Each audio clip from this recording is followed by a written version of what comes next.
Hello friends, आपका अपने YouTube imagination mechanical academy पर आप सभी का स्वागत है। दोस्तों, हमने 3 लेक्चर अपलोड कर दिए हैं बेसिक कंसेप्ट ऑफ थर्मोडायनेमिक्स के। आप लोग वो तीनों लेक्चर देख लीजिए। हमारा लास्ट और चौथा पार्ट बच गया था, जिसमें हम डिस्कस करेंगे गिब्स फेज रूल, जो हमने पिछली वीडियो में पार्ट थर्ड में डिस्कस किया था कि गिब्स फेज रूल क्या होता है।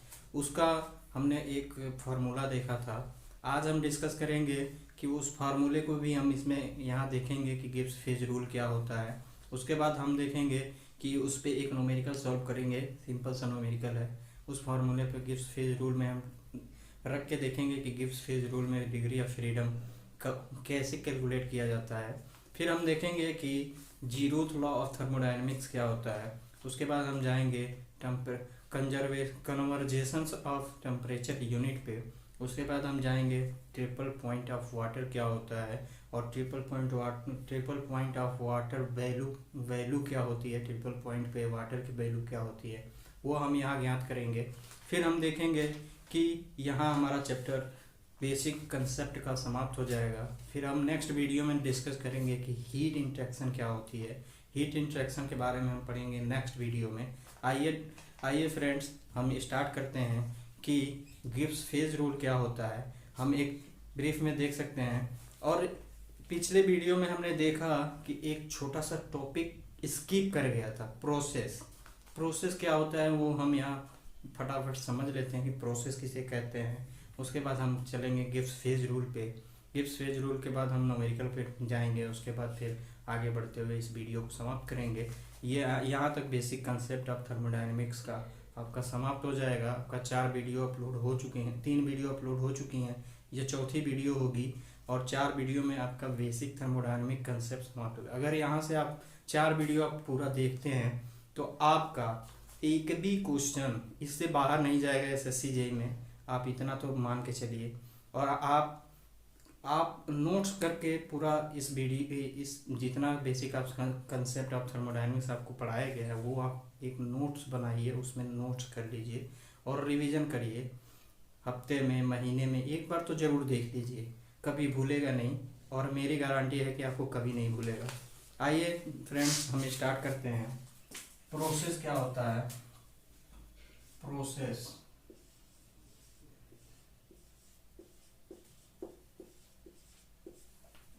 प्रोसेस प्रोसेस हम उसे कहते हैं जो चेंज ऑफ स्टेट, अगर चेंज ऑफ स्टेट है, अगर स्टेट एक स्टेट से दूसरी स्टेट में कोई कोई कोई प्रोसेस हो रही है, या कोई कोई कोई प्रक्रिया हो रही है, चेंज ऑफ स्टेट। अगर एक स्टेट से पीवी पे हम देख लेते हैं, ये पीवी हो गया आपका पीवी। अगर स्टेट 1 से स्टेट 2 में चला जाता है, यानी स्टेट 1 P1 V1 से P2 V2 में चला जाता है, तो इसे हम कहते हैं प्रोसेस। डियर फ्रेंड, आप देख रहे होंगे इसे हम प्रोसेस कहते हैं, प्रोसेस। आइए फ्रेंड्स, प्रोसेस क्या होता है? Change in state, change in state, change in state. Dear friend, change in state, change in state is called process, is called process। ये आपका हो गया प्रोसेस। अगर कोई एक स्टेट चेंज होकर दूसरी स्टेज में पहुंच जाता है तो उसे हम प्रोसेस कहते हैं। हम यहाँ देखे थे कि प्रोसेस, नेक्स्ट वीडियो में एक छोटा सा एक पॉइंट स्किप हो गया था कि प्रोसेस किसे कहते हैं, और प्रोसेस 2 प्रकार के होते हैं। वहाँ मैंने आपको एक्सप्लेन किया है कि रिवर्सिबल प्रोसेस क्या होता है और इनरिवर्सिबल प्रोसेस क्या होता है, और ये टॉपिक स्किप कर गया था। तो मैं आपको बता दूं कि change in state is called process. अगर एक स्टेट से दूसरी स्टेट में जाते हैं तो उसे हम प्रोसेस कहते हैं। यानी P1 V1 से P2 V2 में अगर जाते हैं तो वो प्रोसेस होता है। डियर फ्रेंड, आपको समझ में आया होगा। आगे बढ़ते हैं हम लोग। आगे है आपका Gibbs phase rule.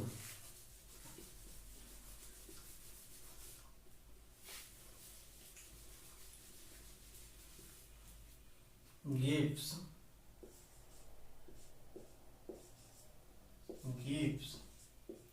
phase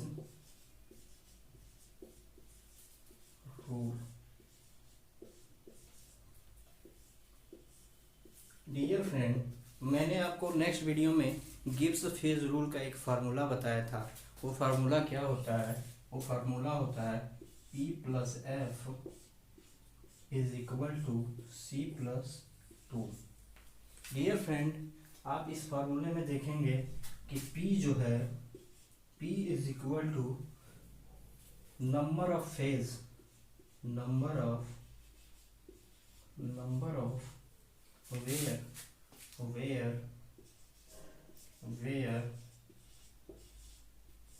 where P is equal to number of phase,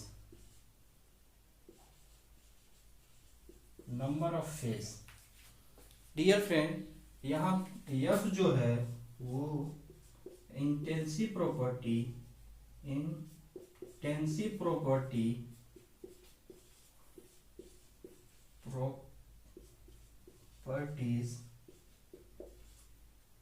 and extensive properties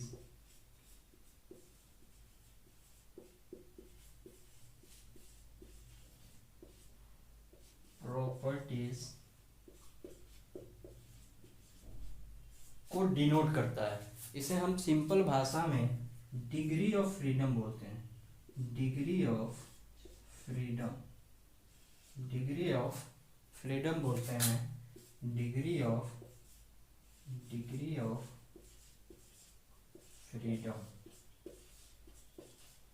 freedom.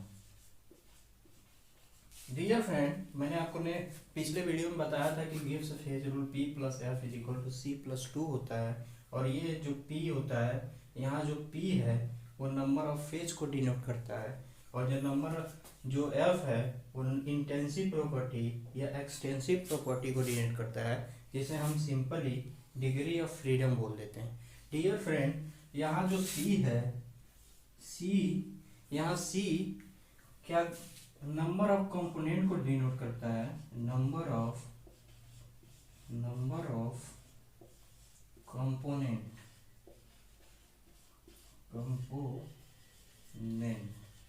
Dear friend, यहाँ आपका गिब्स फेज रूल में इतना आपको याद रखना है कि हम Gibbs phase rule P plus F is equal to C plus two होता है, और यह जो P है वो नंबर ऑफ फेज है, और F जो है इंटेंसिव प्रॉपर्टी या एक्सटेंसिव प्रॉपर्टी को डिनोट करता है, और इसको सिंपली भाषा में डिग्री ऑफ फ्रीडम बोलते हैं, और C जो है वो नंबर ऑफ कंपोनेंट को डिनोट करता है।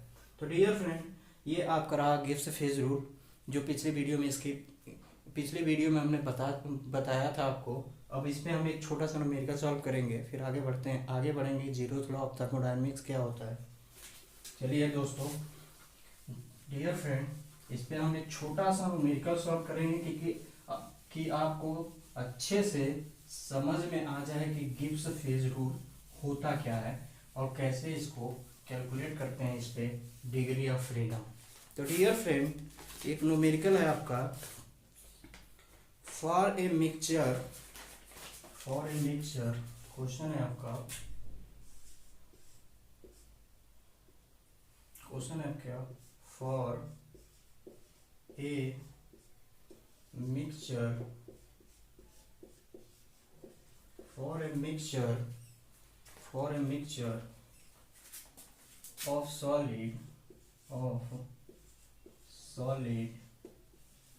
of solid and vapor, solid, liquid, solid, for a mixture of solid, liquid and vapor, dear friend, कह रहा है कि एक जो है मिश्रण है जो सॉलिड, लिक्विड और वेपर का बना हुआ है, और उसमें बाद में बोलता है कि वेपर फेज में है, vapour vapour phase of a pure substance, of pure substance. Dear friend, एक मिश्रण है जो सॉलिड, लिक्विड और वेपर फेज का बना हुआ है, जो एक प्योर सब्सटेंस है, प्योर सब्सटेंस है, और ये इक्विलिब्रियम में है, इन इक्विलिब्रियम में है, इक्विलिब्रियम है। डियर फ्रेंड, आप देख रहे होंगे कि एक मिक्सचर है, एक मिश्रण है जो सॉलिड, लिक्विड और वेपर फेज में है, और वो एक प्योर सब्सटेंस है जो इक्विलिब्रियम में है। तो हमको ज्ञात करना है इक्विलिब्रियम में है, तो हमें ज्ञात करना है what is the number of degree of freedom, what is the number of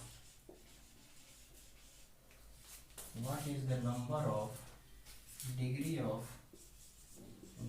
of freedom. ये आपका क्वेश्चन है, सिंपल सा क्वेश्चन है कि एक मिश्रण है जो सॉलिड, लिक्विड और वेपर फेज में है, और वो एक प्योर सब्सटेंस है जो इक्विलिब्रियम में है। तो हमको क्या ज्ञात करना है कि डिग्री ऑफ फ्रीडम क्या होगा। तो डियर फ्रेंड, यहाँ हम देख लेते हैं कि दिया क्या है। गिवन डाटा, सॉल्यूशन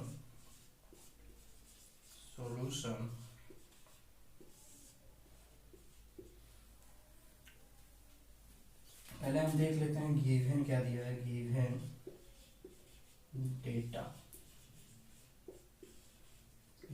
डेटा में देख लेते हैं क्या दिया है। गिवन डेटा में आपका दिया है कि नंबर ऑफ फेज कितने हैं इसमें, नंबर ऑफ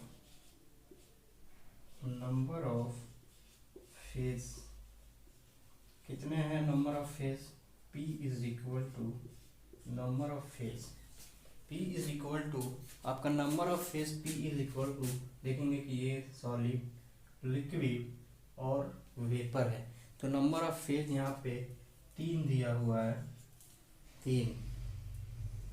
ओके फ्रेंड्स, अब ये इन तीनों को मिला के एक मिक्सचर तैयार किया जा रहा है, एक मिश्रण बनाया जा रहा है। तो नंबर ऑफ कंपोनेंट कितना हो गया, नंबर ऑफ कंपोनेंट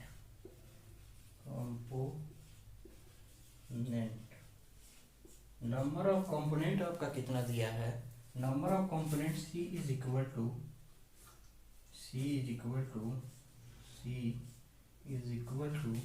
1, यानी नंबर ऑफ फेज 3 है, solid, liquid, gas, solid, liquid और वेपर फेज जो 3 है, इन तीनों को मिला के एक मिश्रण तैयार किया जा रहा है। तो नंबर ऑफ कंपोनेंट 1 हो गया आपका।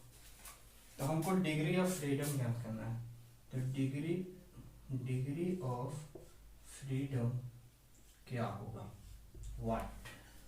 तो हम फार्मूला जो आपको गिब्स फेज रूल बताया था वो क्या था आपका, वो था आपका P plus F is equal to C plus 2। Dear friend, मैंने आपको ये फॉर्मूला बताया था Gibbs phase rule, Gibbs phase rule. Dear friend, मैंने आपको ये फॉर्मूला लिखवाया था कि गिब्स फेज रूल क्या होता है। इसमें हम ये सारी वैल्यू पुट करते हैं, देखते हैं कि डिग्री ऑफ फ्रीडम क्या आता है। तो डियर फ्रेंड, हम P बराबर 3 पुट करते हैं और F को ऐसे ही रहने देते हैं, और C बराबर 1 पुट करते हैं और +2 करते हैं। तो यहाँ देखेंगे आप कि F बराबर ये 3 हो गया, 3 में से -3 जाएगा, यानी +3 में से -3 अगर हम घटाते हैं तो ये 0 हो जाता है, और यहाँ हमारा डिग्री ऑफ फ्रीडम कितना हुआ। तो फ्रेंड्स, तो डिग्री ऑफ फ्रीडम हो गया हमारा, डिग्री ऑफ फ्रीडम 0। तो डियर फ्रेंड, हमने देखा कि गिब्स फेज रूल में कैसे अप्लाई करके डिग्री ऑफ फ्रीडम निकाला जा सकता है। अगर कोई ऐसा न्यूमेरिकल आपको एग्जाम में दिखे तो आपको ये सिंपल फार्मूला याद रखनी है, उसमें नंबर ऑफ फेज और नंबर ऑफ कंपोनेंट दिया होगा और आपको पूछेगा कि डिग्री ऑफ फ्रीडम क्या होती है, तो आप सिंपली इस फॉर्मूले में नंबर ऑफ कंपोनेंट और नंबर ऑफ फेज को पुट करके आप डिग्री ऑफ फ्रीडम निकाल सकते हैं। अब हम आते हैं अगले नेक्स्ट टॉपिक पे। आपका अगला नेक्स्ट टॉपिक है dear friend, zeroth law of thermodynamics. Zeroth law of thermodynamics.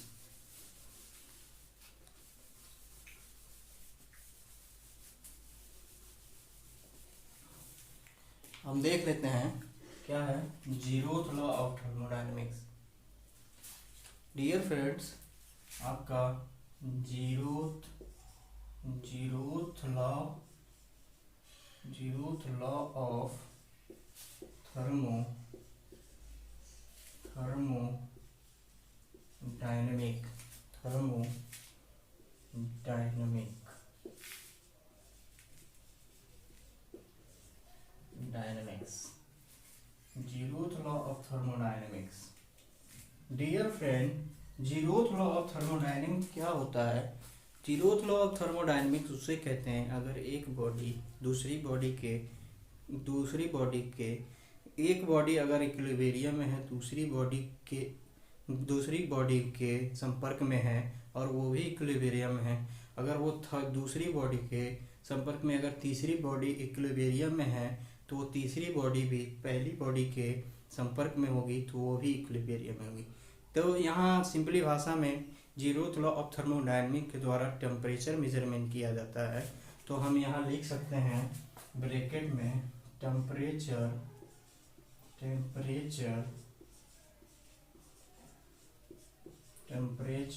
Measurement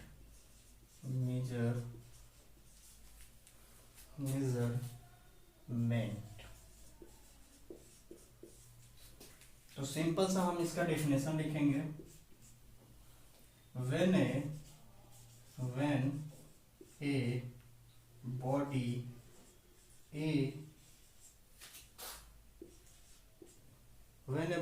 A in equilibrium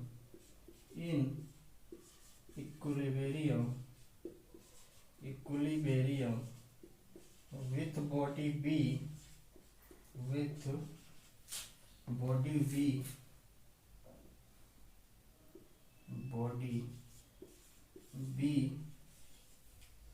in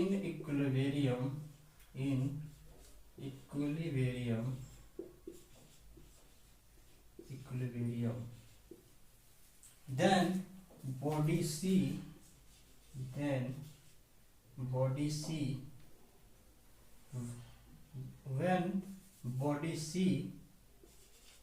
when body C in equilibrium with body B, तो with equilibrium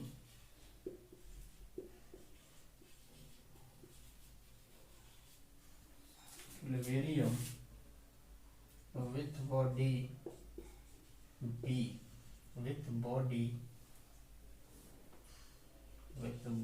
B तो डियर फ्रेंड बॉडी बी, तो dear friend हम कह सकते हैं कि then body A and body B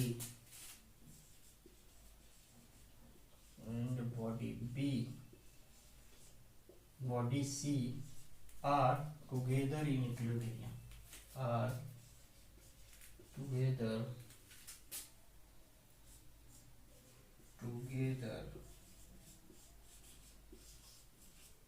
in equilibrium।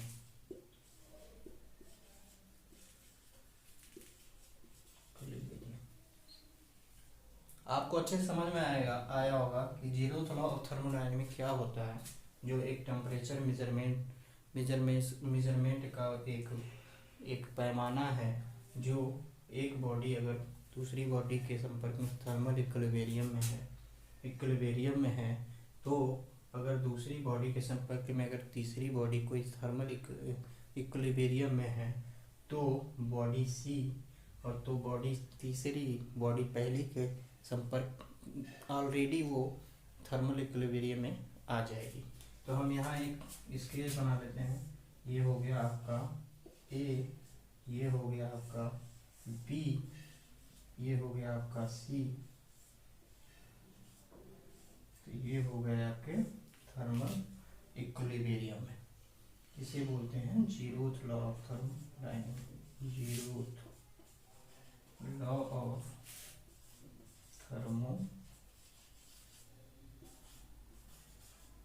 Thermodynamic.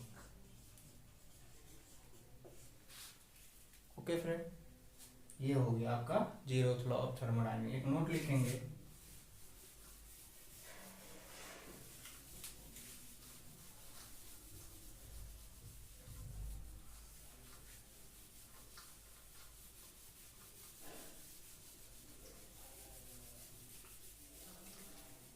एक note लिखेंगे डियर फ्रेंड। उसके बाद हम देखेंगे कि नोट में हम लिखेंगे डियर फ्रेंड, नोट में लिखेंगे कि zeroth law of thermodynamic, zeroth law of thermodynamic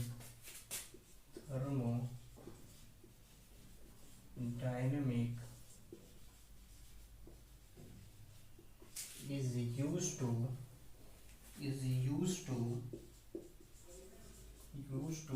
temperature measurement. Dear friend, जो यहाँ लिखा जा रहा है कि नोट में जीरोथ लॉ ऑफ थर्मोडायनेमिक क्या करता है कि टेम्परेचर मेजरमेंट करता है। Zeroth law of thermodynamic use to temperature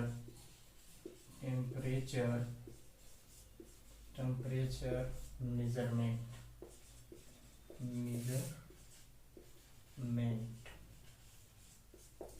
okay friend, आगे देखते हैं। आगे है आपका कन्वर्जेशंस ऑफ टेम्परेचर यूनिट्स। आपका आगे है कन्वर्जेशन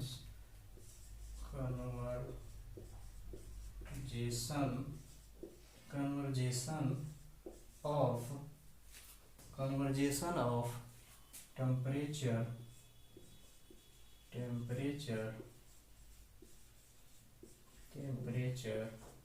यूनिट।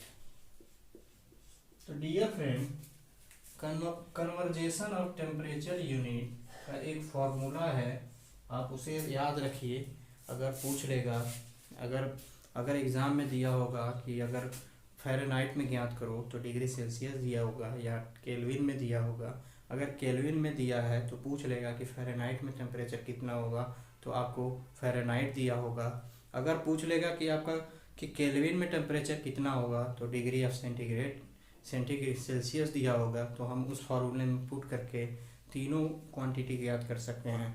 अगर डिग्री सेल्सियस में दिया है, अगर डिग्री सेल्सियस ज्ञात करना हो तो यहाँ से डिग्री सेल्सियस भी ज्ञात कर सकते हैं। अगर केल्विन में टेम्परेचर ज्ञात करना हो तो केल्विन में ज्ञात कर सकते हैं। अगर फ़ारेनहाइट में दिया हो तो फ़ारेनहाइट में ज्ञात कर सकते हैं। एक फार्मूला होता है आपका C/5 is equal two degree centigrade by 5 degree Fahrenheit minus के 32 अपॉन के 9 इज इक्वल टू के माइनस के केल्विन टेम्परेचर के माइनस के 273.15 अपॉन के 5। ये फार्मूला होता है आपका, इसको हमको याद रखना है। ये फार्मूला याद रखना है हमको। ये हो गया आपका conversation of temperature unit. Dear friend, यहाँ डिग्री सेंटीग्रेड जो दिया है, degree Celsius, temperature in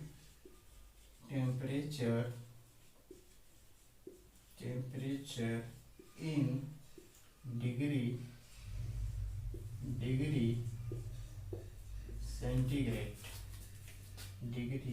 centigrade,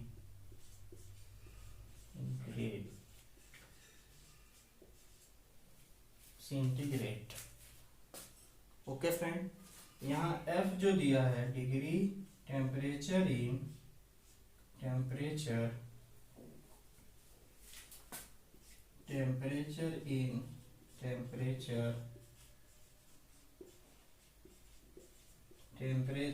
in degree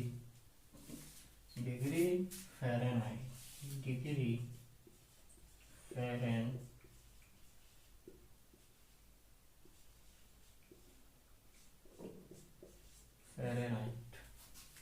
okay friends, अब केल्विन जो दिया है यहाँ पे, वेयर यहाँ लिख देते हैं, वेयर। ओके फ्रेंड्स, केल्विन जो है वो टेम्परेचर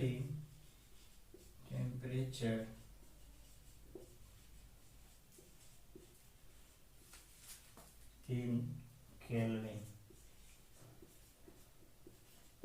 तो डियर फ्रेंड्स, ये रहा आपका कन्वर्जेशन ऑफ टेम्परेचर यूनिट्स। तो डियर फ्रेंड, ये आपका कन्वर्जेशन ऑफ टेम्परेचर यूनिट हो गया। अब हम देखते हैं ट्रिपल पॉइंट ऑफ वाटर क्या होता है।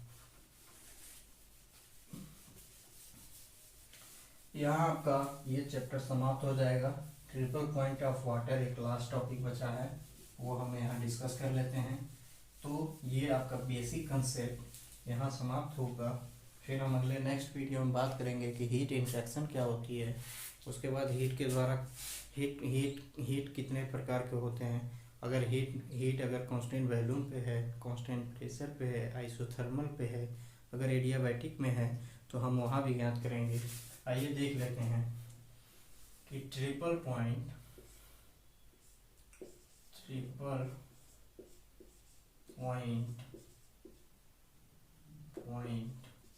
ऑफ वाटर क्या होता है।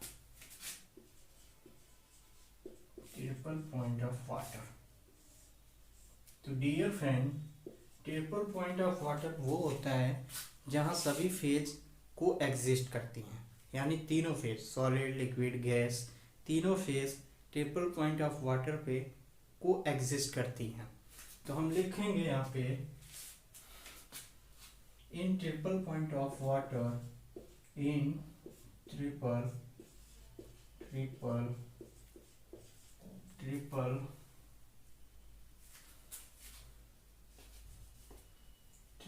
Point of water, triple point of water where all phase coexist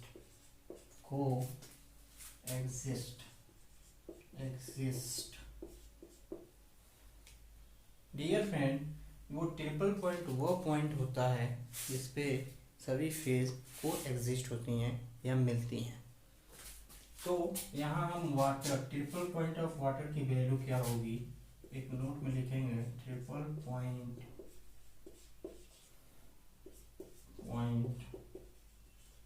of water या value of triple point of water is equal to 273.16 degree centigrade, degree Kelvin is equal to 0.01 degree centigrade. ये होता है आपका triple point की value water पे। Water की value of triple point of water is 273.16 Kelvin is equal to 0.01 degree centigrade. तो यहाँ आपका बेसिक कंसेप्ट अब समाप्त होता है। आगे हम हीट इंटरेक्शन के बारे में बात करते हैं। तो आपका basic concept of thermodynamics finish हो गया। आप अच्छे से पढ़ लीजिए। हम नेक्स्ट वीडियो आएगा उसमें हम इस चैप्टर से जितने क्वेश्चन बन सकते हैं वो मैं आपको कराऊंगा कि आपको कोई दिक्कत ना हो एग्ज़ाम में। अच्छे क्वेश्चन करेंगे, एकदम सिंपल से सिंपल क्वेश्चन करेंगे जो एग्ज़ाम में पूछे गए हैं या आने वाले हैं। हम नए पैटर्न पे देखेंगे कि किस हिसाब से क्वेश्चन आएगा। अभी के लिए इस वीडियो में इतना ही। आपको इस चैनल पे आप अगर नए हैं तो इस चैनल को सब्सक्राइब करें। अभी के लिए इतना ही। Okay, thank you.